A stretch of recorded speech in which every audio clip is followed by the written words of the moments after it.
Well, in today's session, we have talked about the four different fixed income market. We just we talk about the drivers in the treasury market, the TIPS market, the corporate bond market, and the mortgage-backed securities market. So now we are going to have a chat with Will, uh, the founding partners of Principals Partners, and to talk about the opportunities in the fixed income market. So, Will, uh, good evening. Good evening, Mike. How is all the food in Singapore? I really miss all the food there. Uh, well, tasty. I just had some today, from what we call the hawker centers, right? The open air, food centers, yeah. I really miss all this. Well, well, thank you for joining us, and I wonder if you can share with us about the job opportunities that you help to place executive entry level to senior level in the broad fixed income market. Sure. I'll split the hirings, right, or the hiring landscape in the fixed income market into front, middle, and back office roles, right? I think most students, if you're in a Master of Science, or Master of Finance course or degree, chances are you are aiming for a position in front office. So I'll talk about front office first. Entry level roles would, include, would be maybe, you start off as a fixed income analyst, right? Or, a macro analyst, right? Some are called macro analysts. And as you progress, maybe you will move into a role that is more credit focused, right? Yeah. And if you do, then maybe you'll be focused on a couple of sectors in the credit markets, right? That's one path. Another path for an analyst is doing well is, you continue to be an analyst, and then you become a fund manager, right? Mm-hmm. And if you continue to do well as a fixed income fund manager, eventually, right, you could become a CIO, Chief Investment Officer, right? For, I guess, the fixed income department or fixed income group. A very interesting role that also comes up,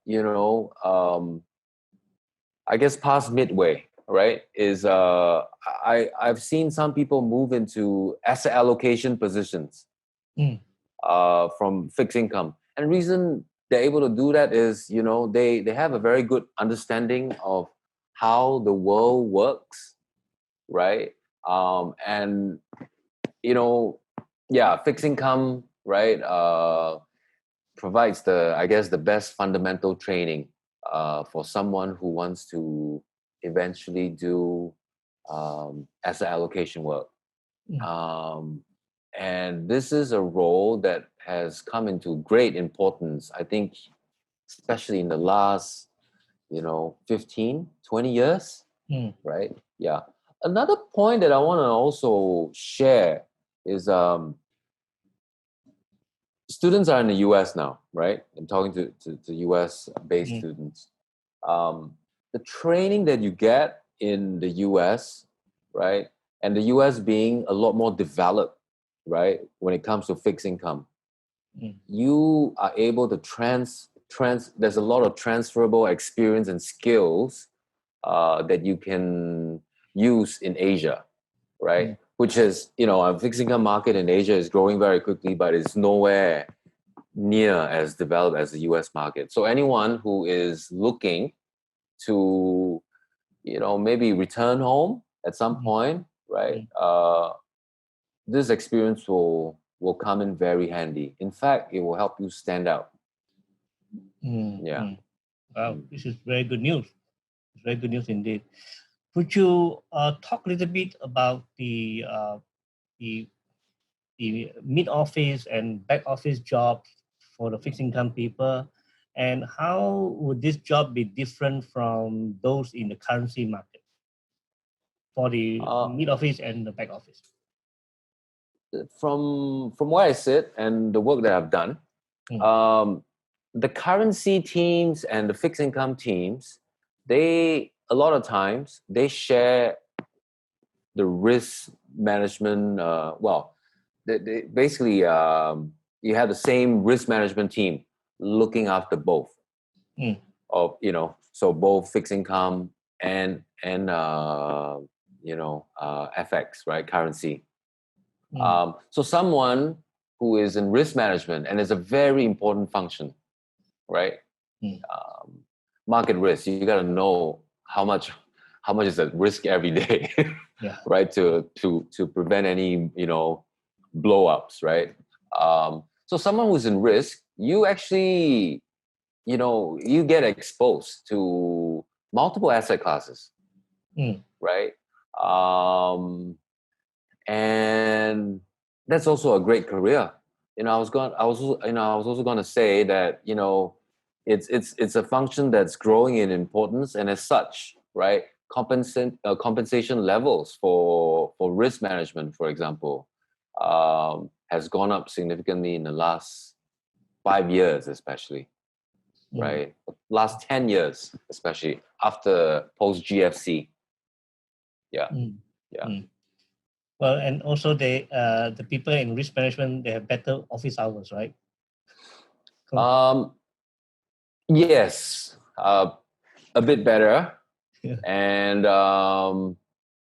probably not as intense. The work they do. Mm. Very important though, right? Yes. Yeah, Of course. because if you think about it, in every investment firm, right, the chief risk officer sits in the executive committee, in the Yeah. investment committee, always does, and that person has a direct line to the board these days, which bypasses the chief investment officer, Mm. right? It became a very common thing after the last crisis, right? Yeah, Mm. yeah. So if you think about it, it's an extremely important role. Yeah. Now, when you comb through this large stack of resume that you get to shortlist to present to your clients, for roles in the fixed income market, whether it is for the front office, middle or back office, uh, for the fixed income job in particular, is there any particular skill set that you look out for? Is it like some mathematical skill or some coding? Is there anything that stands out that you would say, wow, this is what we're looking for? When I look at CVs, I also look at, um, is this person really interested, you know, uh, in fixed income, right? And do I see any trends, right, in the CV? Like, maybe early on, this person, right, you can see from the CV, you know, has done research in school, right, on, I don't know, macroeconomics, economics. That tells you something. There's a certain story, a trend, right? Um, and the kind of internships the person has taken on, Mm. right? That also tells you a trend. So these are things I look for. These are things that employers look for when they are hiring, right? Um, yeah. This is good. Mm. Well, we are coming up to our time limit here. Is there anything else that you want to add to this in giving advice to young student, graduating student looking for an entry level job in the fixed income market?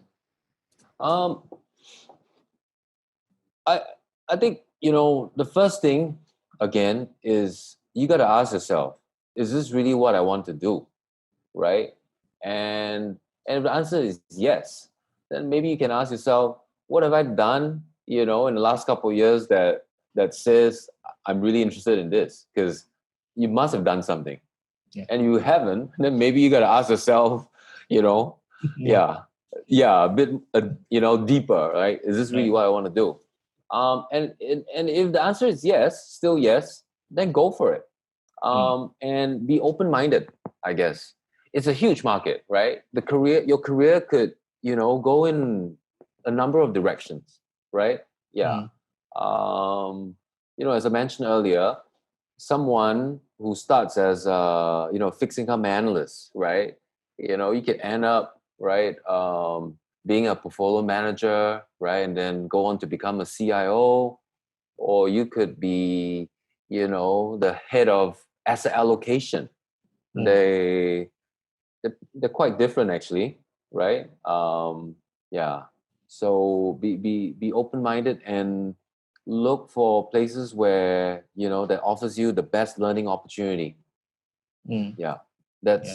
that's how I would advise job seekers, especially Mm. the young, the youngish ones. Mm. Yeah. Yeah. Yeah. Well, this has been fantastic. So I think what you say is very true. They should look at themselves and say, am I really interested in this job in the fixed income market? And knowing that what they learn in the US, the skill set can be transferable to Asia, where the fixed income market is growing rapidly, and the skill set they learn in the fixed income market can help them progress in their career in the fixed income arena, as well as branch off into becoming an asset allocator, which is a very senior position. So there are a lot of opportunities, and I would just want to advise my student that if they're going to do their CFA or the FRM, do it after the master's degree, and try not to do everything within the same period, because it would create way too much stress. And yes, the CFA and FRM is important, but there's really no hurry. You can always do it next year. Mm. So, Will, again, thank you very much for this wonderful session. Thank you. Thanks, Mike.